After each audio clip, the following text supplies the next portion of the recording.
Blessed day ka, low carbs! Low carb pancake, ang sarap po nito with choco syrup. Narito po, kailangan po natin ng 4 na pirasong itlog o egg po. XL po itong aking eggs na ginamit po. And please don't forget to like and follow po para updated tayo sa ating mga low carb meal, low carb snack natin every day. At 3/4 cups ng coconut flour at konting asin. Yan. At baking powder po.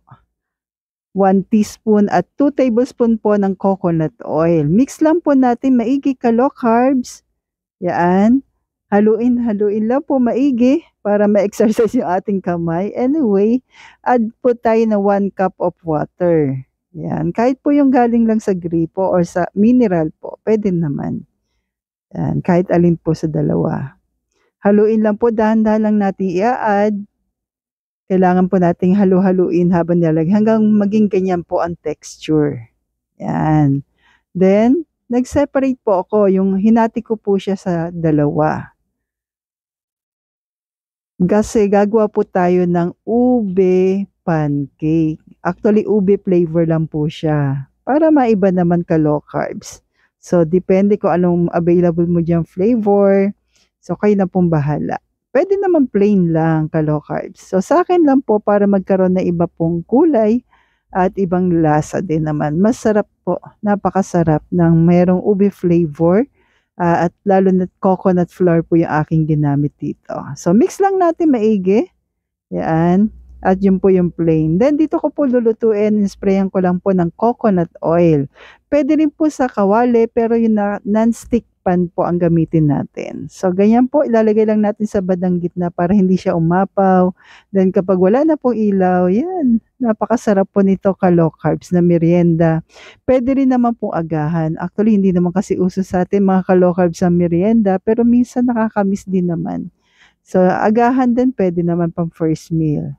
Sa akin po, ginamit ko to o pagkain ko to last meal. O, diba?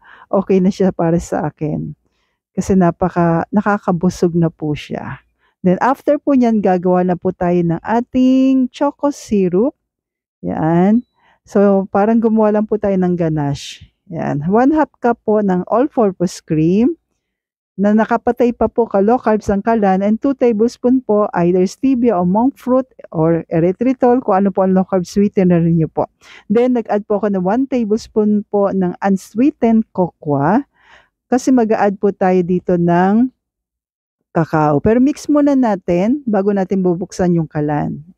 Then ayan po nag-add po ako ng kakao o tableya. Optional pero kung walang tableya, dagdagan nyo na lamang po yung unsweetened cocoa. Gagawin nyo na po 2 tablespoon. And lulutuin natin sa medium heat po. Mix lang po habang niluluto ng dahan-dahan. And ka-low carbs, ang sarap po nito na partneran po ng black coffee or tea.